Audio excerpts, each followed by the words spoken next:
Assalomu alaykum aziz yurtdoshlar. Okean ortida bo'lib o'tayotgan futbol bo'yicha jahon chempionatining navbatdagi kun bahslari ham o'z nihoyasiga yetdi.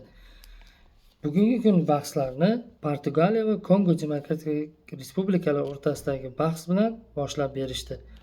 O'yin juda ham qiziqarli va murosasiz o'tdi. O'yinda jamoalar 1-1 hisobida natijani qayd etishdi. Keyingi o'yin Angliya terma jamoasi va Xorvatiya terma jamoalari o'rtasidagi bahslar bilan davom etdi. Bunda inglizlar 4-2 hisobida Xorvatiya ustidan g'alaba qozondi. Undan keyingi oqshom bo'lib o'tgan o'yin Gana terma jamoasi va Panama terma jamoasi o'rtasidagi bo'lib o'tgan bahsda kichik hisobda afrikaliklar qo'shimcha daqiqalarda 1-0 hisobida g'alabani ilib ketishdi.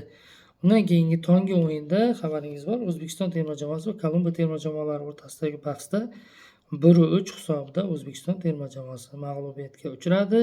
Bu mag'lubiyatdan tushkunlikka tushish kerak emas, xafa bo'lish kerak emas, chunki Xorvatiyadagi jamoalar ham 4-2 ga mag'lubiyatga uchradi. Hali oldinda o'yinlarimiz bor. Agar inshaalloh omad biz bilan birga bo'lsa, biz Portugaliyani ham, Kongo Demokratik Respublikasini ham mag'lubiyatga uchratib, keyingi bosqichga chiqishimiz mumkin. Olg'a O'zbekiston, olg'a Qozog'iston, olg'a Turkmaniston, olg'a Qirg'iziston, olg'a Tojikiston, olg'a Turkiston.